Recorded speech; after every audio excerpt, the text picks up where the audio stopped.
Who would be the best restaurateur in this country that we could get to start a paramilitary organization? I think Papa John's up there. Trying to think who else. I think Ronald McDonald. Colonel Sanders. Grimace.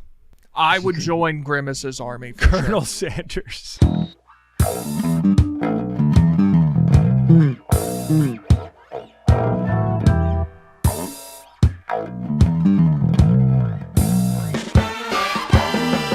Hey, what's up, guys? Welcome back to Macrodosing. This is Nano Dosing. It is Tuesday, June 27th, and I'm somewhere in North Carolina, and Big T, the M&Ms, and Donnie are in studio.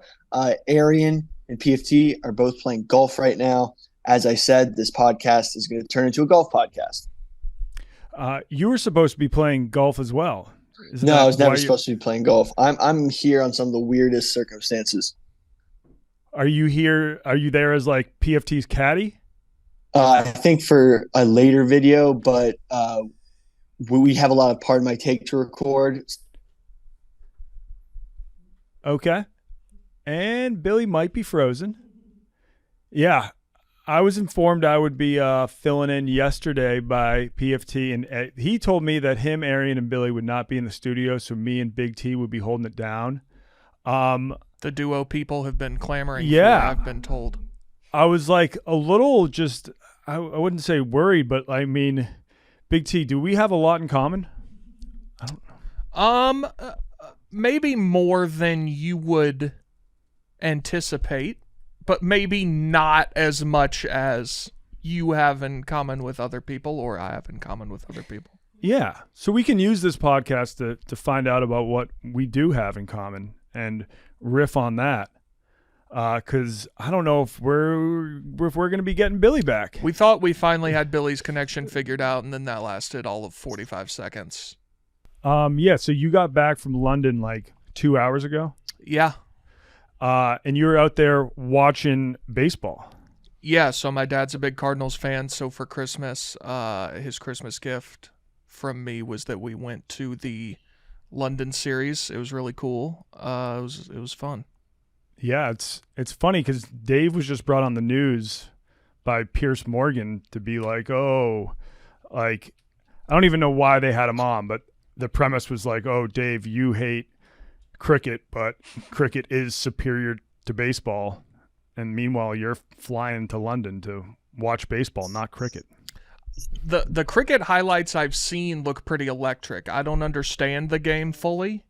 But have you watched cricket in person? No, that's high on my bucket list is to do a series on cricket in India because it's their national sport there. Yeah. And apparently the Premier League there is like the Premier League for soccer in the UK. The fans are just like insanely passionate. Yeah, they take that shit seriously.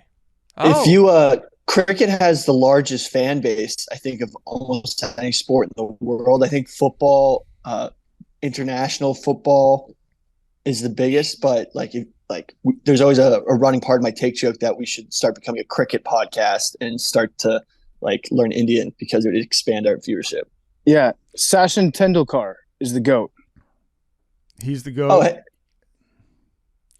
Oh, Yeah, although unfortunately, I think Barstool Sports is banned in India. I remember Dave wrote a blog about that maybe like 8 years ago.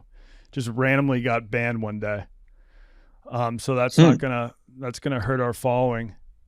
But yeah, no, I kind of understand how to play. It's like when you are playing baseball, you have the ump who just calls 3 strikes, but instead of strikes, they just have like bowling pins set up behind the batter.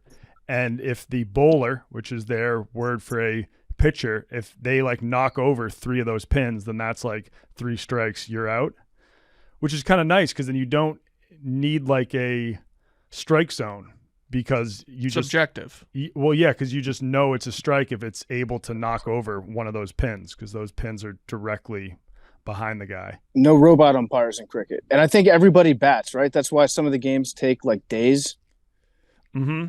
Yeah. I don't think it's 3 outs and then the inning is over. I also don't know if there are foul balls or if you can just hit it wherever you want. Yeah, I've seen yeah. you can in the oval. just hit it anywhere. Okay. It's more about defending the wicket. Yeah. Yeah. If you're the batsman, if you're up, then you just try to not let them knock over those things any which way that you can. I'll say I've seen some cricket highlights of defensive plays, and I'm always like extremely underwhelmed by the best catches in cricket history. If you watch like a compilation of the best defensive plays, you're like, well, this would be number 4 on a web gym. Well, the wall is like 4 inches tall. So they dive over the wall to make a catch. They're like, oh, he leaped over the wall, and it's this tall. Yeah. It's like, can you imagine Andrew Jones playing cricket? Oh, he'd be the GOAT. He'd be the GOAT. So, so I'm just joining you guys right now, and I apologize for missing. We're finishing up our practice round here for the Ryder Cup. Big T, how was England? How are you feeling? Are you more sympathetic towards the British? I know that you hate the royal family. Are you coming back soft? I actually asked a couple British people about the royal family, and they all seemed to more or less share my opinion. So that was good. I like the British people. Good folks over there. Do they have respect for you as an American? Yeah, I think so. Most seemed to. They seemed very friendly and like, cool people. Met a couple people who listened to the show. That's awesome. Oh, nice. Yeah. Did you do anything to help expand our English listenership? What would you have me do to do that, Billy? I don't know. Just like start handing out flyers that like say macrodosing. Nope, I sure didn't. Rebrand Big those don't exist. Big T and crumpets. That's good stuff. Oh yeah. But yeah, it was fun. Good people in Great Britain. Now, did you experience any culture shock over there? Because I would say UK is probably the most similar to the US you can get. Yeah, it wasn't radically different. The first time you're in a car on the left side of the road is mildly terrifying. Yeah, I'm worried about having to drive on the other side of the road because I rented a car when I'm going to Ireland in August, and yeah, I don't trust myself driving on the other side of the road. And like everywhere is a roundabout, so the roundabouts go in the wrong way was weird. That was something. But it's pretty much. It was very similar to New York in a lot of ways. So, Big T, were you rocking University of Tennessee gear over there in England? Some, yeah. I like that. I thought I would maybe like run into somebody. Generally, anywhere you go, if you wear UT stuff, somebody will say something. I've had people, here obviously all over the country. Nobody said anything in London though.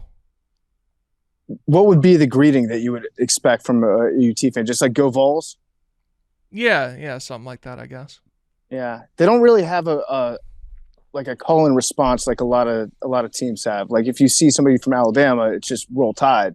If you see somebody from Ohio, they just do OH and then they spell the name back. I don't like those though. Those are too kitschy. Just Go Vols. Yeah, like, oh, you went to UT, sick. Yeah, like normal people talk. Right. Isn't it wild how like the rest of the world just doesn't have college sports? Right? Like, are there some countries that have a big like college sports scene? Well, it's kind of crazy to think about college sports being a thing in America. Like, there's nothing about an Institute of Higher Learning that would naturally tie it into also athletics. It's just something that we do in the United States. There's club sports at different English universities. They're just not as big. Like they have them, but they're not televised. They're not because no one takes them as seriously. Yeah, we toured Stamford Bridge where Chelsea plays, and I asked the tour guide how many seats it had, and it's only like 40,000. It's pretty small, and we got to talking about UT. I think I was wearing a UT hat or something, and I was like, yeah, that's where I went to school, and like our football stadium on campus has 100,000, and he was like, "Are you serious?" In your face. I was like, yeah. Like 2.5 of these, no big deal. But like, yeah, like I don't think there really is another country that does that. Maybe Canada? I don't know. Does Canada have college athletics like we do? They do. I know they have college football. but not anywhere to the degree that we have. We had a football guy of the week won from Regina, like Regina University, I think it was. I know McGill is supposed to be really good, I think. Well, that's also just like that's like the Harvard of Canada. McGill recruited me. Would it have been way cheaper if you went there? Like, is college way cheaper in Canada than it is here in the U.S.? I think for Americans it's cheaper. Let me check McGill U.S. tuition. There's a couple of schools in England that a lot of people are going to because it's so much cheaper, like St. Andrews in Scotland. Domestic students pay for McGill an average of 7,400 Canadian dollars per year. The range of 3 to 11 per year, depending if you are a local Quebec citizen or not. But I'm trying to see what it is. Oh, U.S. students have to pay much more. Which is interesting. While you're looking that up, Billy, I did do something in London that I don't know how familiar you are. How much do you know about the Tower of London? Oh, the Tower of London is quite the place. You would love the Tower of London. It's sick. It's just a tour of where all these people got executed. It's pretty sick. And tortured. Yeah. There's a whole torture wing. You can go see all the different torture devices. I remember seeing that as a kid, and the thing that fucked me up, they had a big cauldron, and I guess they would occasionally just boil you alive. It sounds I believe it. Yeah. Did they have one of the worst ways to go? Did they have the Iron Maiden there? I'm not sure. If I saw that, I glanced by it. It's like the tiny chair that you sit in that's enclosed by metal, and there's spikes on the door. So they just shut the spikes into you. And they also, when I went there, they had the torture wheel, like the Catherine wheel, so that they just put you on and stretch you out. Yeah. Uh-huh. I mean, people were probably so bored. Thank God we have the internet and stuff, because they just were so bored. They were just becoming so creative on how to kill and torture people. I know. And they turned it into a spectator sport, which is fucked up. Yeah. It's like that Terry Rozier tweet. Osama bin Laden's tall as hell. He should have hooped instead of trying to kill people. If they had focused their creative energy on something productive, like the arts, then maybe they would have had a couple BDSM. Yeah. Some people pay good money to have that experience. Yeah. Turns out there is actually a lot of BDSM tourism to the Tower of London because they're inspired by it. Yeah. I don't think anything would get me less horny than hearing a bunch of British people talk about how to torture each other back in the 1400s when they didn't bathe. I think there's some people that would really love that. Like you? There's some sickos. No, not.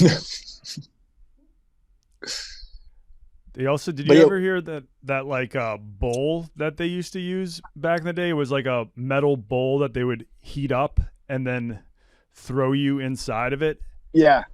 And then it's your screams would come out of the bull's mouth and just sound like the bull was whatever mooing or something like that. And steam would come out of it because they'd fill it up with charcoal and shit. Yeah. Yeah, that rocks. Yeah, I guess. I mean, that's why I almost feel like some of the stuff that they used to torture you back then they probably didn't even use it that much. They just had it, and then people would talk about it and get scared. Mm-hmm. That's a good point. But I mean, there's some pretty medieval ISIS videos out there, and I think they definitely did do it. How many ISIS videos do you watch a week, Billy? I watched way too many ISIS videos one time in 2014, and I didn't understand that type of evil existed in the world. Yeah, thankfully there's not a lot of those anymore. Wait, what were you saying before? I forget. ISIS videos? Oh, cast iron bowl. Oh, yeah. I was saying that the French actually, with the guillotine, that's not a bad way to go. Yeah. Yeah. The 15 they had it down to a science, because normally if you just had some dude with an axe and he had to chop off your head, he wasn't always going to be able to do it in one swing. it would take like a few swings. But with the guillotine, they had that blade so high up, it was just a nice clean drop. And yeah, that's got to be a pretty like instant death.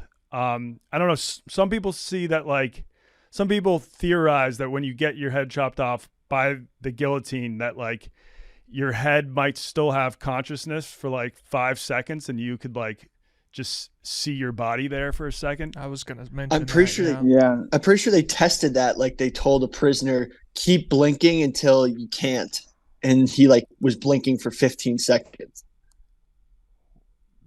Okay, that's fucked up. So maybe not that great. Yeah. I'm not trying to see my headless body. I mean, would be a very rare occasion that you'd be the only one to be able to see your body. That's the thing, is like there's really no way to tell for sure. It's impossible to know. Yeah, even with lethal injection. Like, everyone thought that was super humane, but we don't really know. Like, that could suck as well. Well, now we've run out of a lot of the drugs that they need for it, and it's becoming like really painful and lengthy. They're saying bring back the firing squad. Yeah, we've discussed that on this show. We have. Well, they got that Canadian vessel that does it by CO2. By CO2, yeah. What if it was just death by heroin? Yeah, I'm in. Yeah. Sure, Portland's looking into that pretty soon.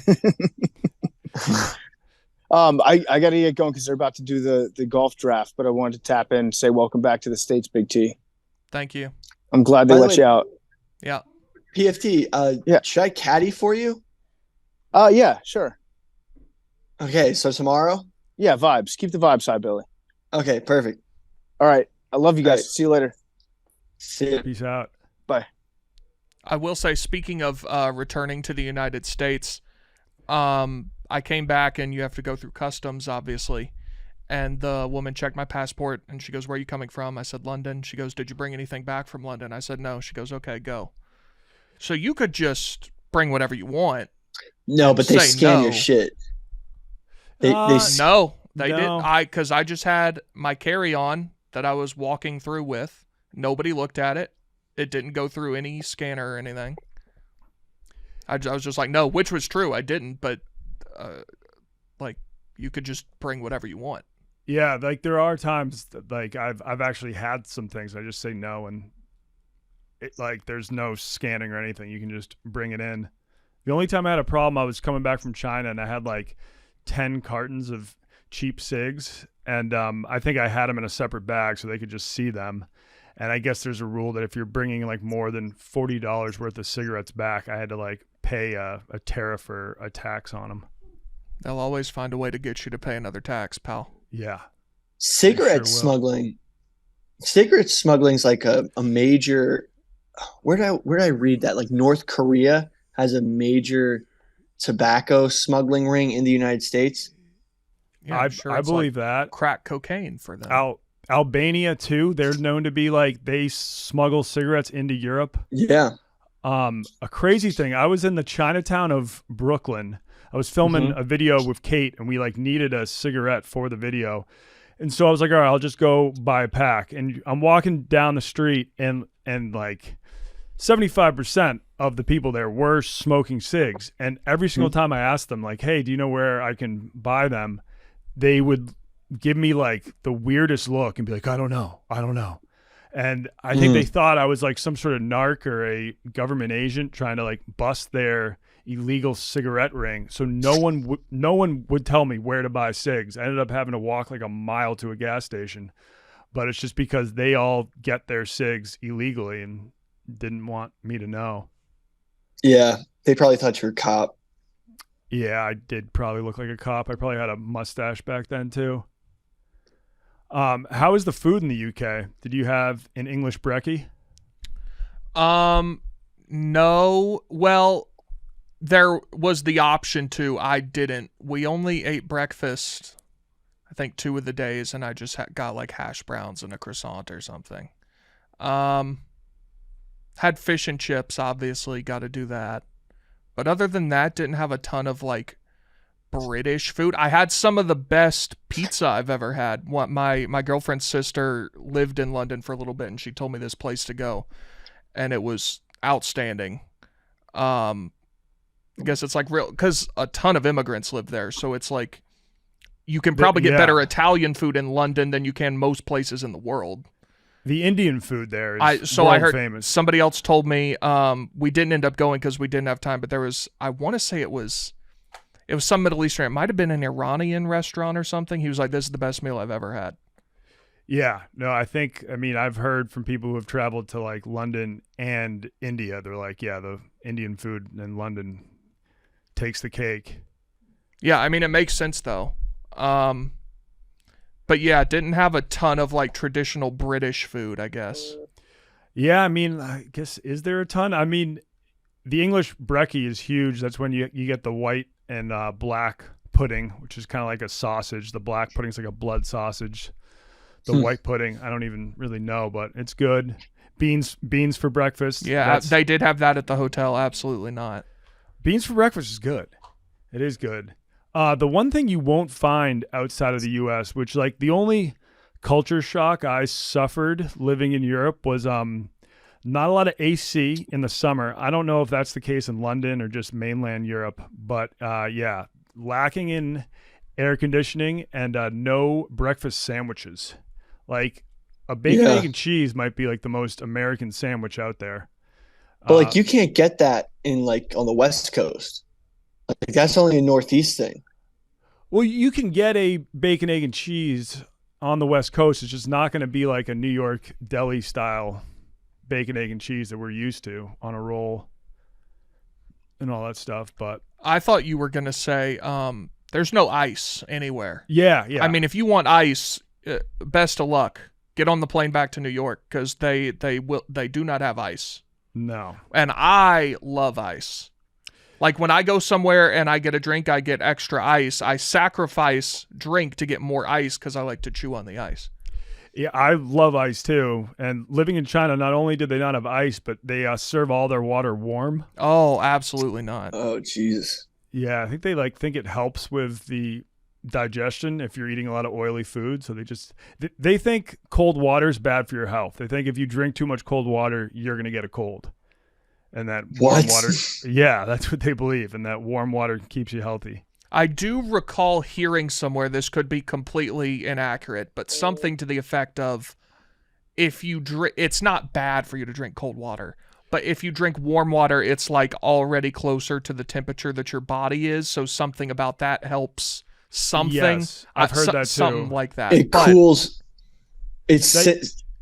Your body tries to heat up the cold water in your stomach, which in turn heats up your whole body. And because it's doing all that work, you don't return to regular temperature faster. Yes, I think that's right. Yeah. I mean, yeah, I'm not going to fact check it. But yeah, no, that checks out to me.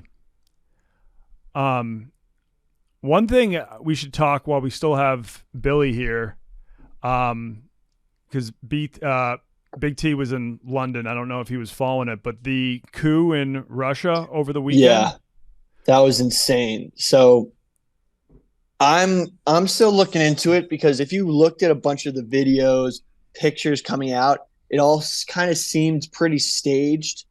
Like they had, so basically Putin, Russia's military interests internationally are done not by the Russian military, but by a privatized military group called Wagner.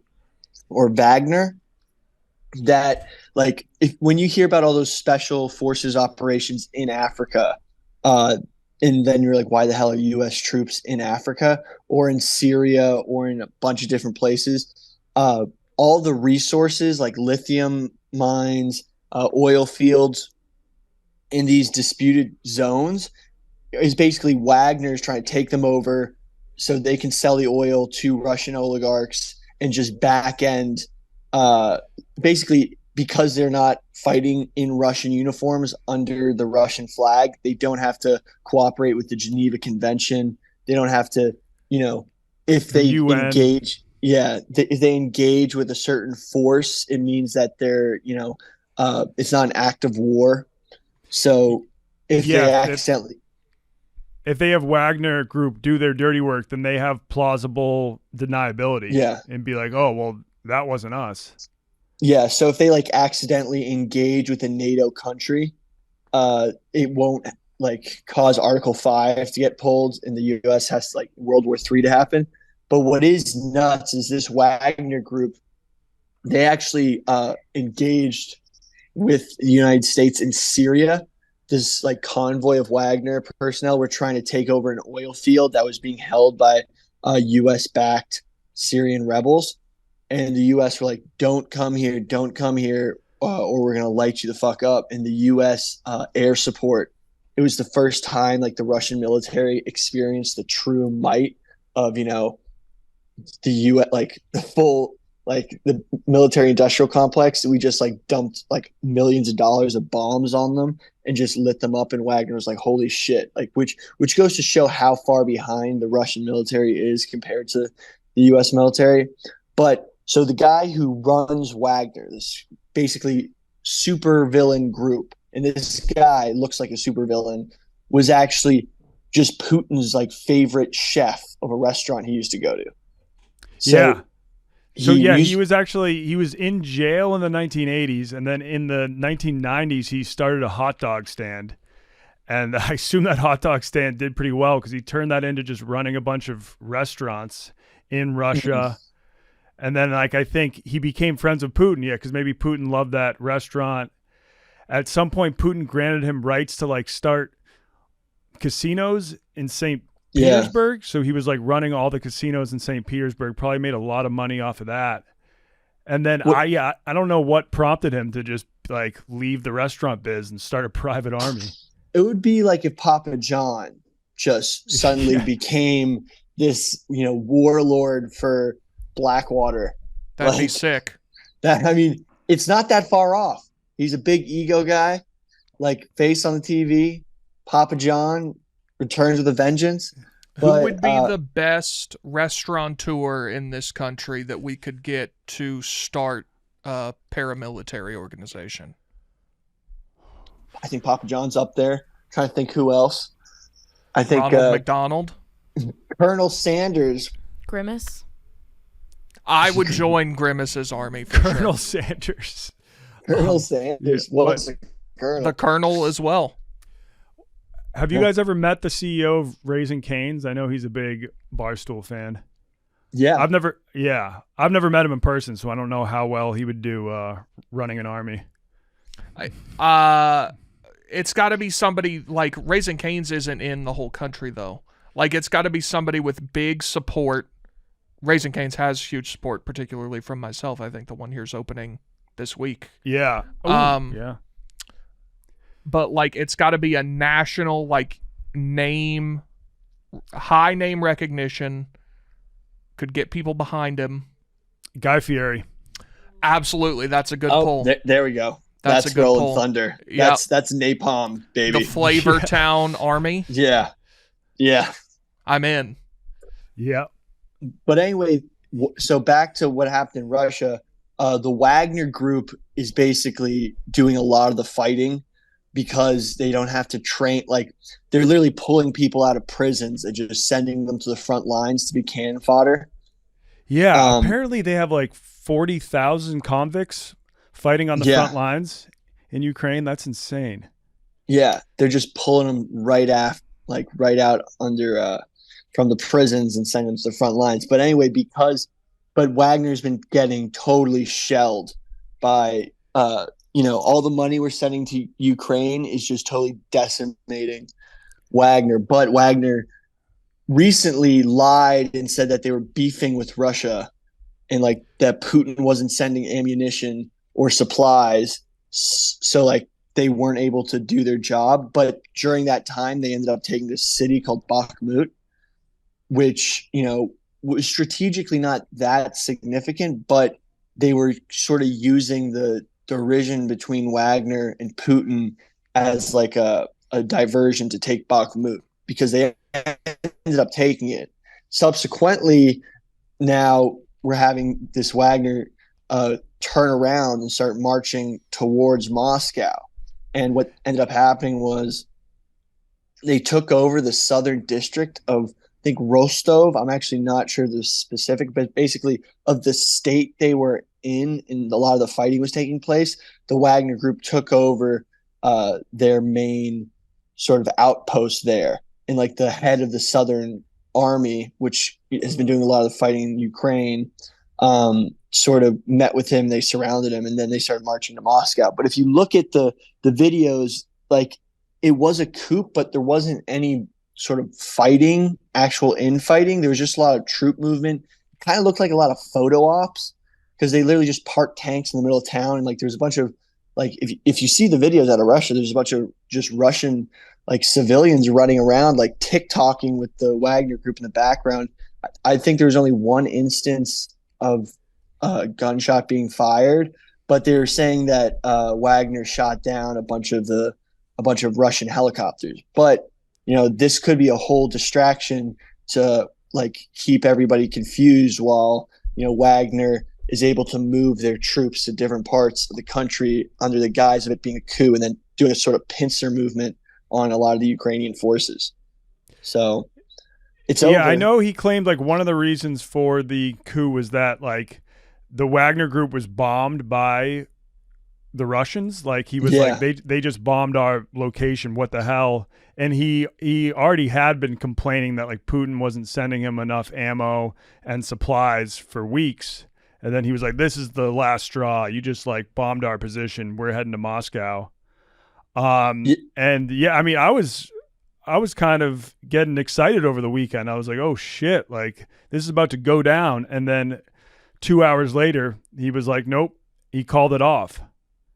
He called it off, and like, I didn't think you would be able to call that off, because after you have like revolted against Putin, if you just call it off, it's like, all right, well, Putin is now going to have you killed somehow. Well, that's why I think it's fake that they're just doing it, from what I've been reading. But there was $6.2 billion that apparently went missing at the Pentagon.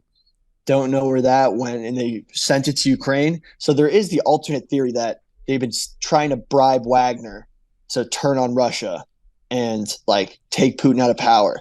And Wagner may have taken the money just to help supply their own fight, and be like, hey, Putin, I'm about to get a free $6 billion from the United States. All we got to do is fake like fight, and then we can use that money to fight the Ukrainians. So that's also a possibility. Or we did compromise Wagner Group and paid him off and got him to go march to Moscow, and there is serious derision. Is the best idea. Now, Wagner is just full of Nazis, like, which is wild because neo-Nazi gangs. Yeah. The Wagner chief is actually Jewish. Like I think his whole father's side of the family is Jewish, which is wild. When I was like reading up, and I was like, yeah, they're also known to be neo-Nazis. It's so weird because they're also saying the reason they're fighting the Ukrainians is because Ukraine's full of Nazis. So it's like Spider-Man meme, a bunch of Nazis pointing at other Nazis being like, hey, like Wagner is also it's named after Hitler's favorite composer. Musician.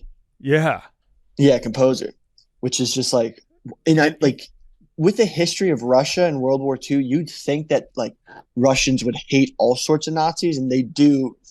That's why they're getting a lot of national support to go fight the Ukrainians, because they're saying they're Nazis, but there's actual neo-Nazis in those groups.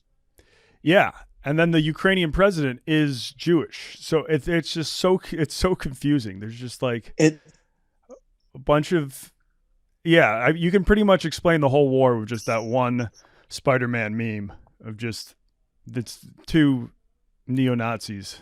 Yeah, like I don't know. It seems like both sides have like, I think the Russian side and the Ukrainian side have like some divisions that have been like known to be neo-Nazis in the past.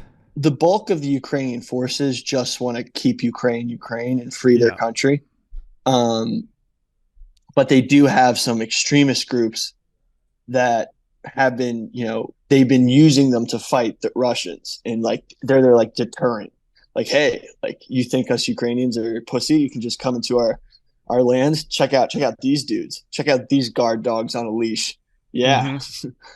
But the thing is, so like when he turned around to go to Moscow, and his excuse was, I don't want to spill any Russian blood.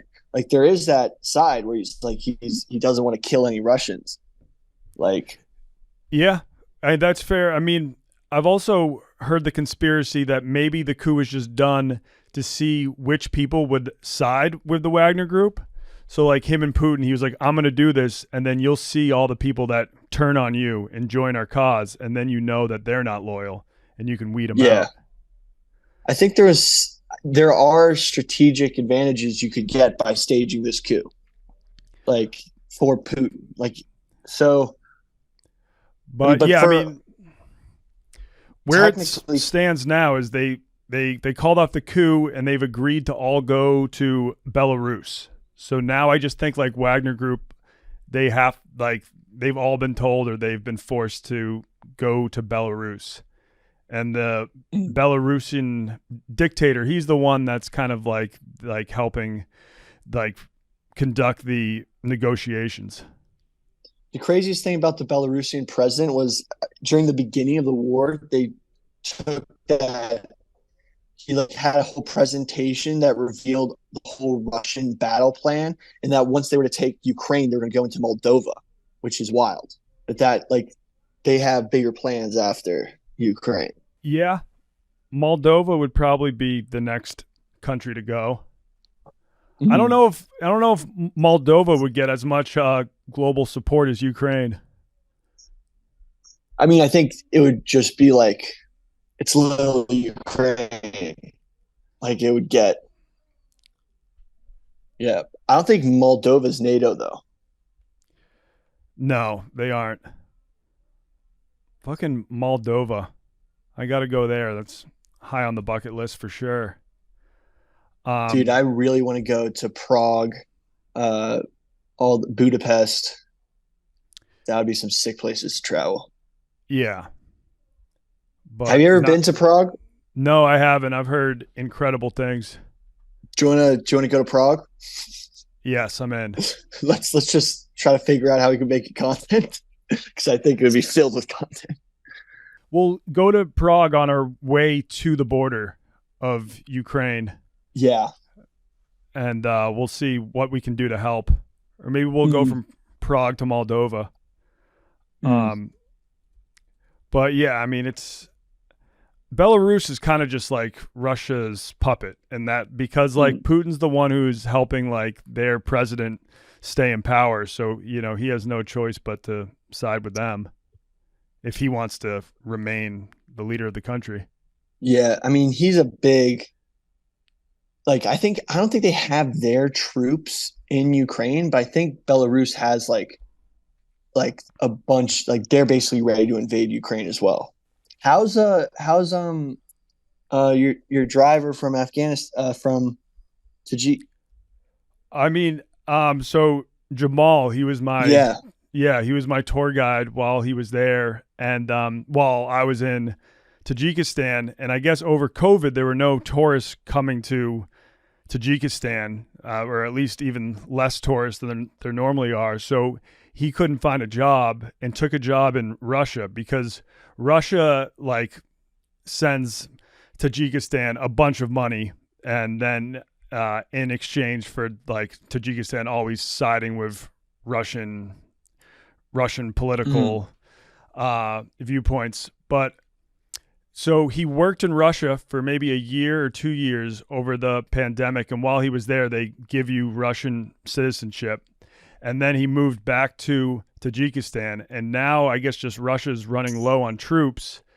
And so they're going to just start recruiting Central Asians who have Russian passports. And so he hit me up and he was like, dude, I don't want to fight in this war. I don't care about Ukraine. Like, you got to get me to the US. And so I started like looking up how to get him asylum. And I mean, I don't like, he could apply. I don't know if he would get it. The only way to get asylum is you have to prove that if you're not granted asylum, you'll face like serious repercussions back in your home country. Which he might actually face, because I was telling him, oh, let's start you a GoFundMe. We'll raise a lot of money to bring you over here. And he was like, don't do that. It can't be public, because if the Tajik government finds out that I'm anti-war, I could be put in jail. Jesus. Yeah. It's Those scary. are the types of, I mean, thank God I was born in the United States of America, because thank God, you know. Yeah, and especially because I assume they would throw all those like Central Asians that they recruit straight to the front line, and you have like no idea why you're fighting this war. Yeah. So I think that Russia's historically had the one step backward, you get shot policy. Yeah, I know they had that in World War II. Yeah. And I think that's basically what the Russian forces did to Wagner, because Wagner may have strategically retreated and gotten hit, and they just lit him up. Ooh. Oh yeah, so it turns out Prague is not near Moldova at all. But yeah, so but the thing is, say if the coup was successful and like Wagner Group took out Putin, it's like that wouldn't really help the situation in Ukraine at all, because they would just still keep fighting Ukraine, but now with Wagner Group kind of in charge of the whole country. And I don't know if the Wagner leadership is much better than Putin. Yeah, I mean, it actually might be worse. Like, it actually might be, you know, like they might actually start doing some serious evil shit. Not that they haven't already, but I mean, at least Putin, there was a moment during the coup where nuclear weapons that were under command of the Southern Military District, whichever they took over. So Wagner could have nuked Russia. Like, there could have been nukes involved in the Civil War. I mean, does Wagner have their hands on nukes? I mean, if they took over the area that they said they did. Yeah. Like, yeah. I mean, imagine if those guys got in charge of nukes. Yeah, I mean, I don't feel like anyone's gonna. I feel like they're not dumb enough to use nukes. I mean, a Russia without Putin, I mean, like, there's so many. Like, if Putin gets taken out as the head of Russia, I don't think we could as easily install a type of government that's sympathetic to Western ideals, because like Russia's still always going to be strongman politics. Always has been. Did you guys know that Russia was founded by Vikings? The Rus.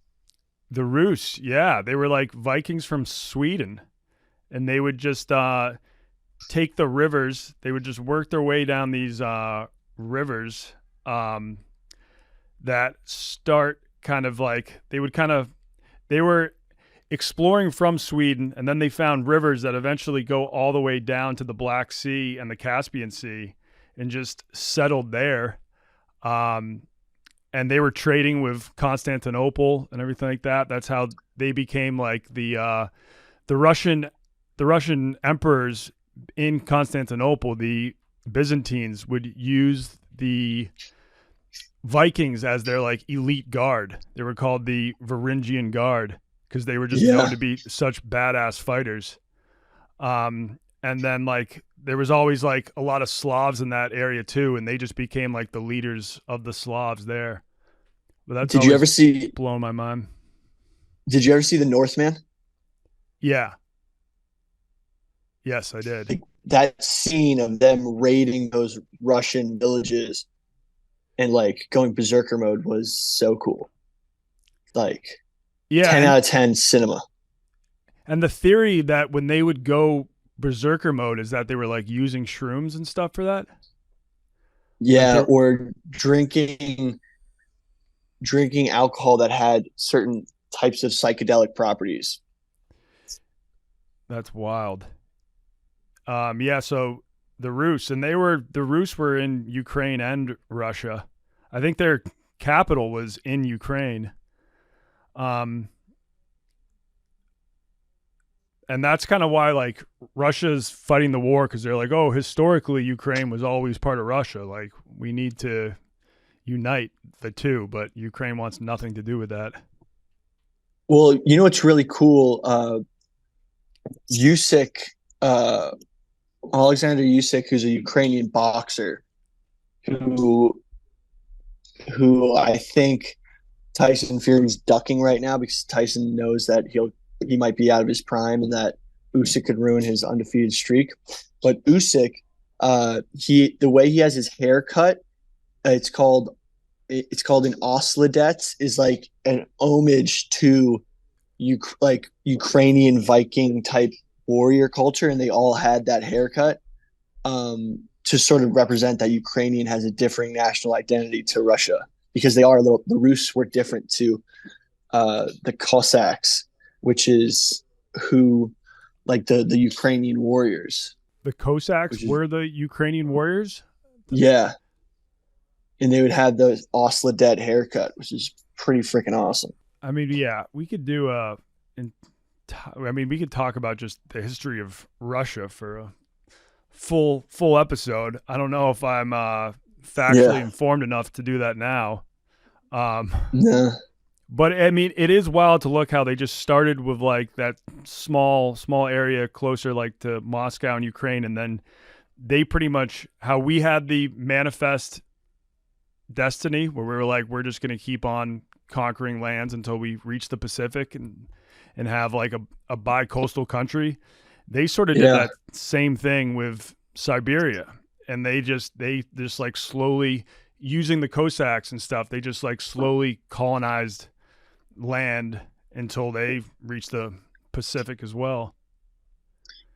So, I mean, but like a lot of those lands weren't inhabited. So like I think there's huge stretches until you reach like the Korea area that no one was there. It's just tigers. Yeah, and just like maybe some small tribes and stuff. Yeah.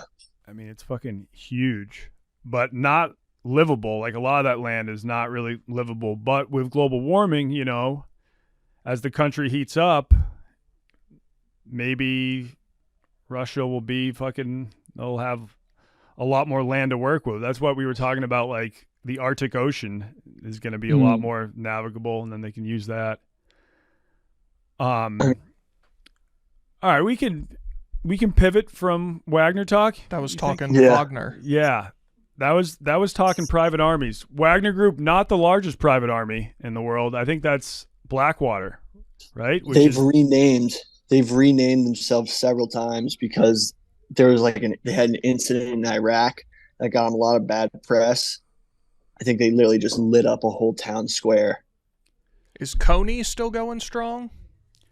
Coney has not been caught. That's all I know. I don't know if he's going strong. Well, because the rumor for those of a certain age will remember Coney 2012. Oh, when course. Kids were going around middle schools with petitions to stop Joseph Coney. I actually got in huge trouble because I called a girl stupid, we'll go with, for walking around Mount Juliet Middle School with a petition to stop Joseph Coney.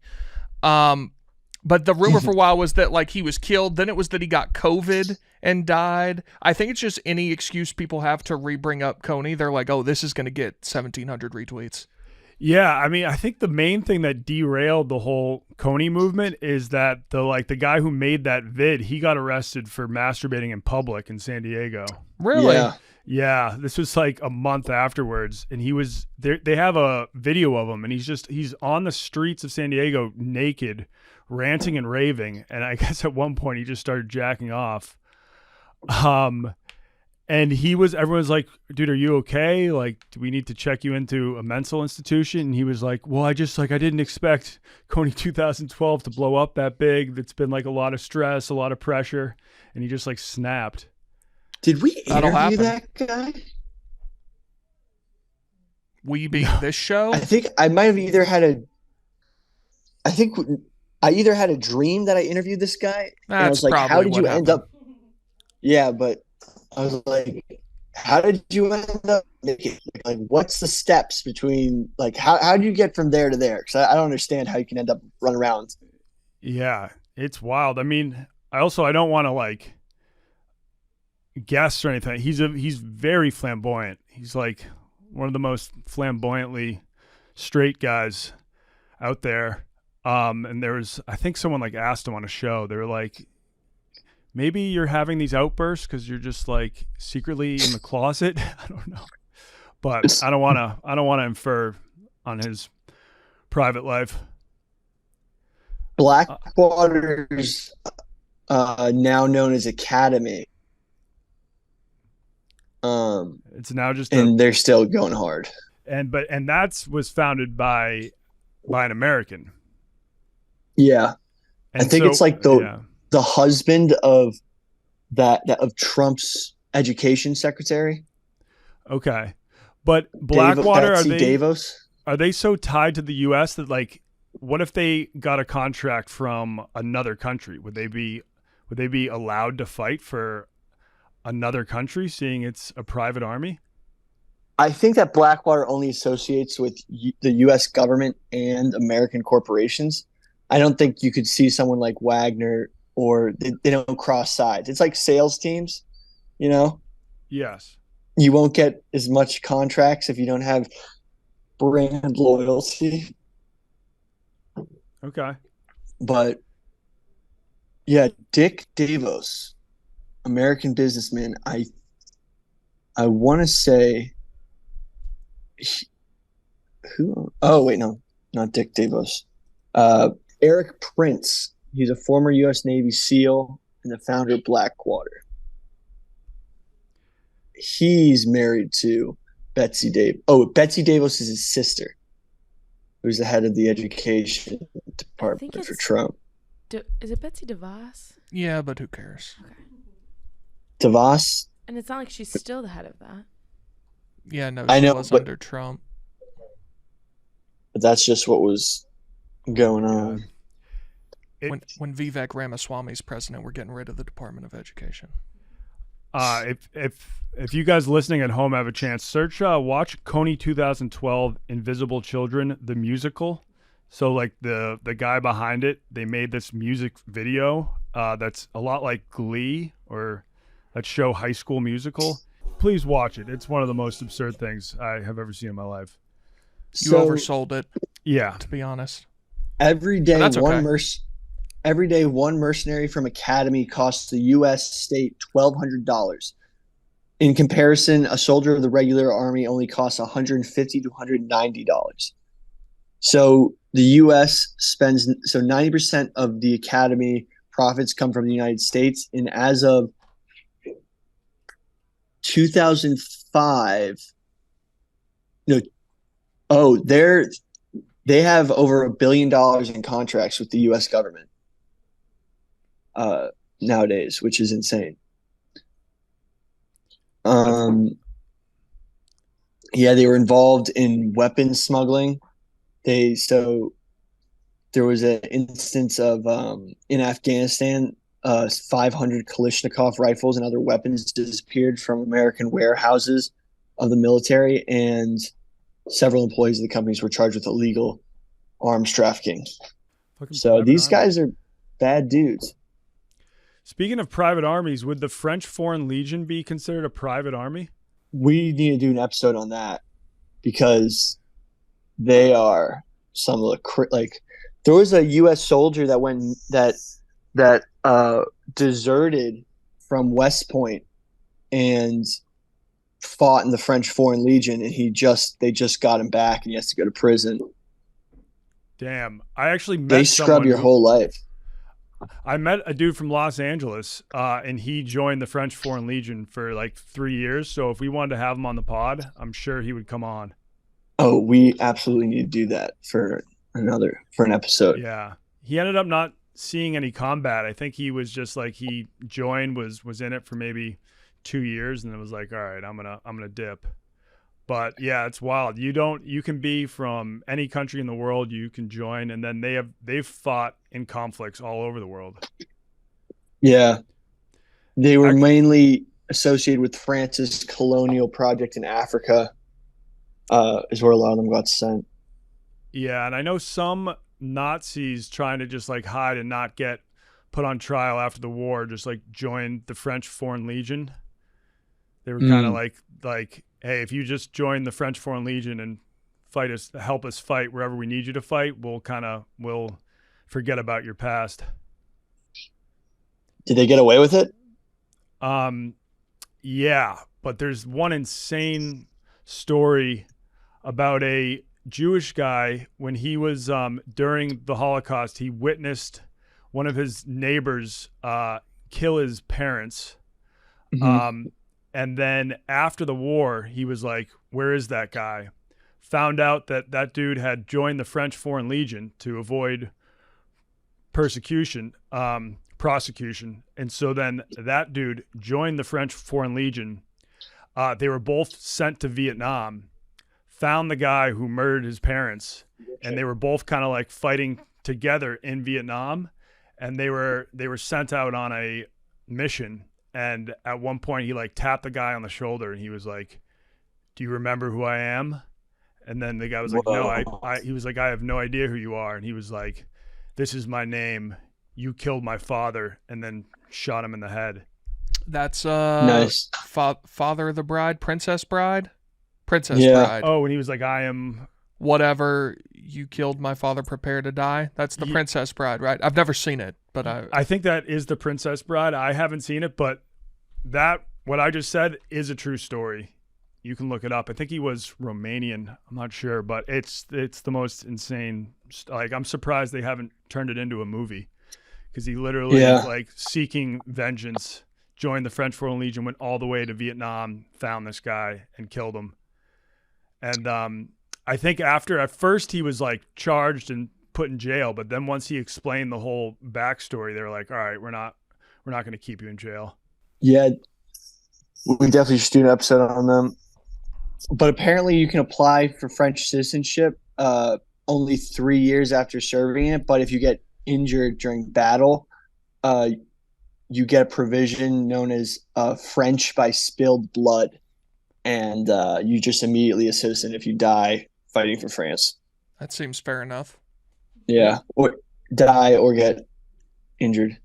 That seems perfectly reasonable to me. I feel Not like, that anyone would want to be a French citizen, but now, does the U.S. military, I feel like we have enough troops, right? Like, is there anything like, do you think we're running low on troops? Would they ever have to start to offer something like that to convince more people to join the military? Be like, join the military and get a green card. I think that is a rule. I think there are. I mean, we kind of do offer incentives, like yeah, we have get a great pension, pay for your college. Yeah, and that's honestly not a bad deal. Well, especially because we're not fighting in any wars right now where they're gonna like be sending you to the front lines. So we have about 13. Okay, so China has 2 million active military personnel. The United States has 1,300,000. But if we needed to, we could activate a lot more reserves who would go first before we got drafted. But our military expenditure is so large that like China doesn't have a nuclear sub. I was talking to a sub guy. Like, we are in a lot better spot than we think we are. I think we're in a pretty good spot. Well, no, everyone's like talking about China, but like the U.S. still has technology light years ahead. Yeah. Yeah. When I'm worried about China, I'll let you know. Yeah, we have how many aircraft carriers compared to the rest of the world? Like, I think no one else has nuclear carriers like we do. Yeah, but just I know like China right now is building their like second or third aircraft carrier, and we have like 10 or 12. I don't know. Yeah. Yeah, I'm surprised China doesn't have nuclear subs. I would go in a nuclear sub over the Ocean Gate sub. Turns out a lot of people bug out on nuclear subs. I think people just bug out in subs. Yeah, a submarine is not a place I would want to be. I know. Before this like whole thing went down, I was like, they should have a party sub. You know, you rent it out. It can fit like 30 of your friends. You go underwater and just like rage for 4 hours and then come up. But now I'm thinking that would not be fun. Could probably get a pretty sweet deal right now. Yeah. But that would It'd be be pretty like, no, you might as well just do a party boat. Like, you're not going to be able to see shit in the sub. A clear bottom boat. Yeah, that would suffice. I'm kind of even out on boats now. Did you see that storm on the cruise ship?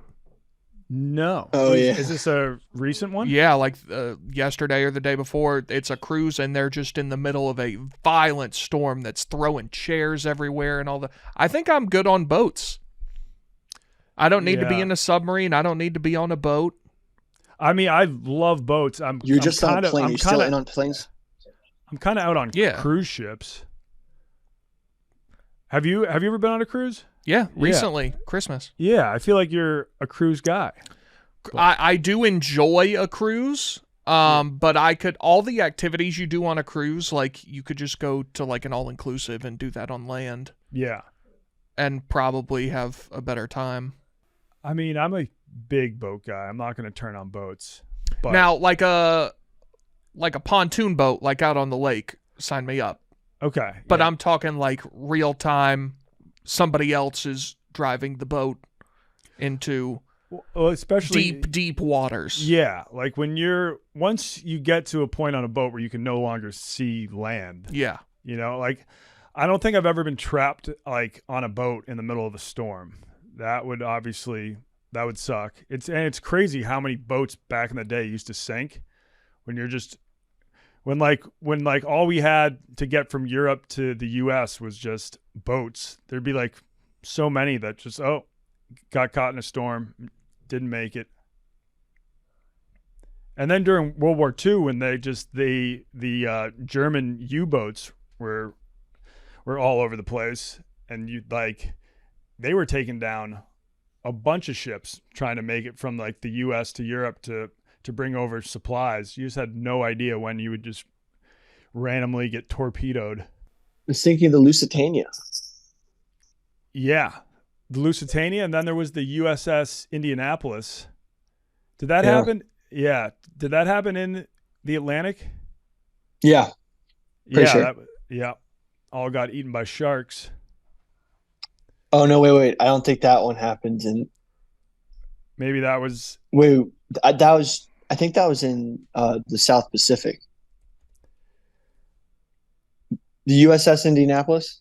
Yeah, it's terrifying just knowing like, oh shit, there could be U-boats around us right now. We could get torpedoed. Yeah, it actually got torpedoed by a Japanese submarine. Okay.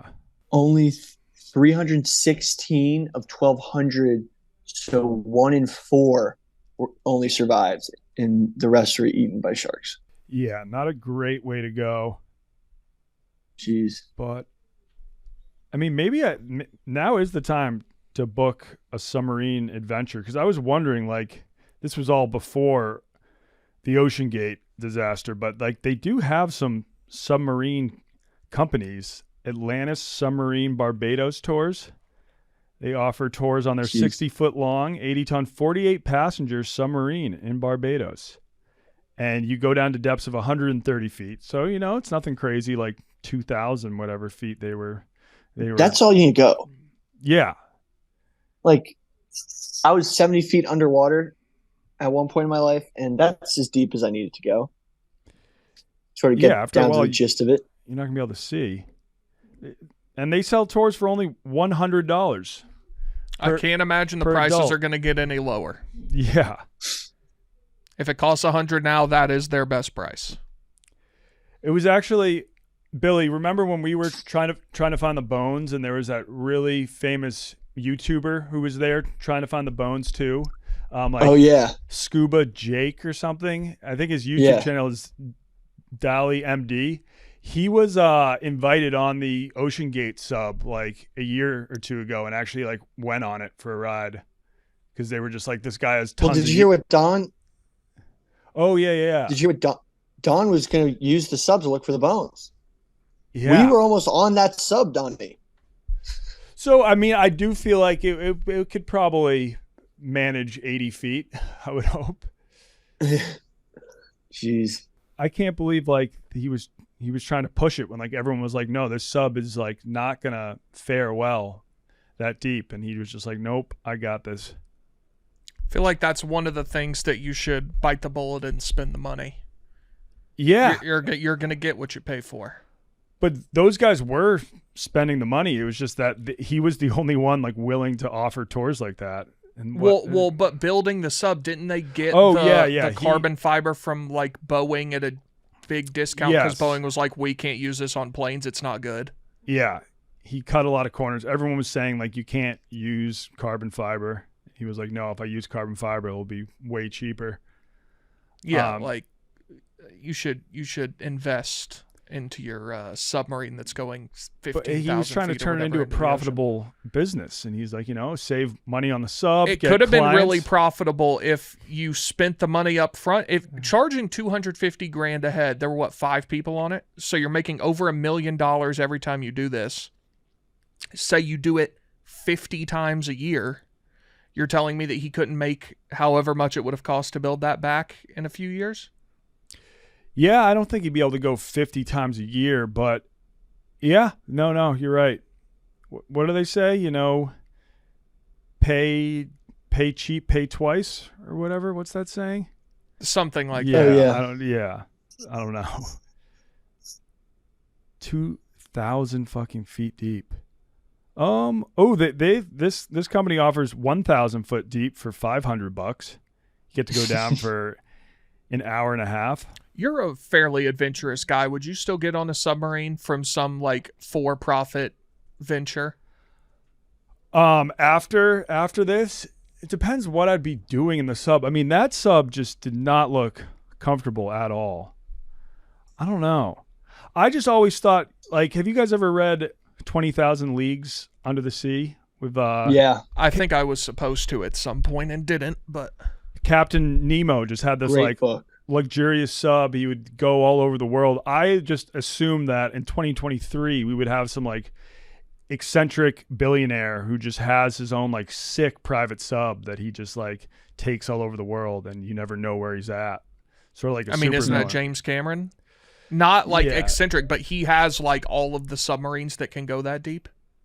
Yeah, I mean his sub looks way nicer than the Ocean Gate one. Have you seen the video of him coming back from being on his submarine on 9/11? No. That Yeah. went re-viral after all this. He and some people, like his buddies, I guess, were down in the submarine, I believe at the Titanic, and they came back up and everybody was like, hey, you're not going to fucking believe this. Yeah. Well, I guess that was a safe place to be on 9/11. I guess so. Yeah. As far away from a plane as humanly possible. Jeez. But yeah, I mean, I'm not rushing to get on a sub. Yeah, I don't I think I would much rather do that space balloon that Arian's going to do. yeah, we gotta we get an update on that. discussed of the two, space infinitely better than going in a submarine. I personally wouldn't do either, but space is 1,000 times better. Yeah, but it's just as scary. I mean, Oh, things agreed. can I go- wouldn't do it. But like everybody that's been to space is like, it changes your life, like completely changes your perspective. You go in a submarine, you just see black. Yeah. I don't know. I guess like, what does James Cameron do when he's down there? You could check out like crazy new species of fish and stuff. They got some crazy fish down there. Yeah, they got a snail fish that is the deepest fish ever found, and it looks pretty disgusting. All the creatures down there aren't that chill looking, Yeah. so I don't know why we want to go look for them. It's the same like principles behind why snorkeling can be like, that's just as fun as scuba diving, because when you're snorkeling from up top, that's where all the light is. You can see most fish from there. When you go down 40 feet, it's just going to be slightly darker. No real reason to push it. But yeah, I don't know. I'm not. That's a submarine ride is not next on my list. But if you ask me beforehand, it'd probably be like, yes, that's 100% what I'm trying to do. Well, you still have that opportunity. Yeah, I think this is a good time to maybe wrap up, sync this episode, and send everyone on their merry way. Yeah, for sure. Oh, wait, Cool. can I Thank ask you one guys for thing? listening. Yeah. Can I ask, Billy, how was Zach Bryan? Oh, sick! It was awesome. If you didn't see Billy, he's the best. Billy was on stage. I didn't see that. My sister awesome. texted me and she was like, "Is that Billy football like with Bree and Josh?" I was like, "It sure is." So is Zach Bryan like a big Barstool fan? No, I met him. So like 3 years ago, I was a fan of his music, and he got a show canceled for COVID, and he played a pop-up show at a basement bar on the Lower East Side. So I saw it, and I was like, shit, I never do this. Like, I never try to pull rank, but like I DM'd it. I was like, yo, dude, huge fan. Coming to your pop-up show tonight. Like, hopefully I can get in. Love your stuff. And then I was able to get in, and then he was checking his phone after, and he was like, oh shit. And then like we met, set us up. And since then he's gotten so huge. And he has not forgotten about that podcaster he met in the basement of a bar. So let's go. So it's dope. He's a great dude. And his whole, like, I wish I was touring with them. Like, his whole like band, his roadies, all the dudes that work with him are like some of the cool, like, it must be such an awesome time rolling with those highway boys, as they call themselves. Oh, and one more thing, Billy. There are rumors circulating that you might not be an ally. Okay, I can explain that. I didn't make the Pride Parade on Sunday. I can explain. It's actually basically an engagement occurred, and I had to end up organizing an engagement party on Sunday. I'm not even talking about that. I'm saying when we went to Pat and Joey's Pride party at a bar, me and you went together. And then I remember you said to me, "Oh, I thought this was an open bar." And I was like, "No, apparently it's not." And like 5 minutes later, you were nowhere to be found. Well, to be fair, he would have done that anywhere. Yeah, true. Yes, true. If Billy thought he was getting free alcohol, and then that turned out not to be the case. Yeah. I was like, these are expensive beers. Yeah. No, I was totally at Pride last year. Total ally. We were together at Pride last year, yeah. Okay. Yeah. All right. I something came up. I should have texted and said I wasn't coming. I didn't think I would have been missed. Okay. Well, how was it? Was the bus sick? It was bumping. It was. The three of us were there. Yeah. Yep. Yeah. It was very fun. Plus I had to work that night, so It's okay. You're forgiven. You have regained your ally status. yeah, it is a little bit. Celebrating heterosexuality on Pride may have been not the best ally move of me. It's okay. I think like Pride's all about love. You can throw in some heterosexual love too. Counts. Sweet. Well, all right. Yeah. Sweet. I will see you guys soon.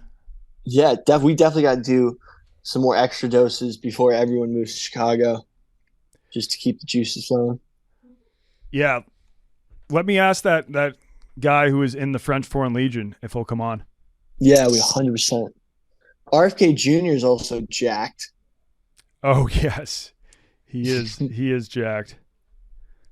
People are also mad at him because they're being like he's kind of siding with Russia. He's not siding with Russia, but he's just like, oh, the U.S. has done a lot to provoke Russia over the years.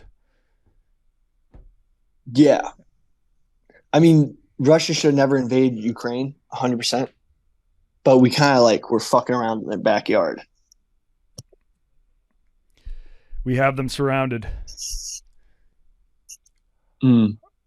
All right, well, that's a wrap. Any final thoughts, Big T, or anything you're teed off about? No. Good talk. Covered a lot of topics today. Yeah. It's good show. Like, will you have any plans to get back to the UK or Europe? Or have you caught the Yeah, travel bug? eventually. Yeah, at some point. Not any time, like, it's not pressing. But, Okay. like, I would like to go to Italy at some point. No, we discussed this earlier. I'll never go to France under any circumstances. No, you got to go to France. Italy, Greece would be cool. Yeah, a few other places. But it was good to... That was a good 5 days in London, good starter trip. Yeah, that was probably a better... I took White Sox Dave out of the country for his first time, and that was Santo Domingo in the DR. And A little bit different vibe. very different vibe. But he experienced it all. He got food poisoning. I got pickpocketed. So he went through like the full ringer of travel experiences in a short amount of time. But yeah, I don't think that's the vibe you were going for. Yeah, no, it was a good trip, though. All right, cool. That's a wrap.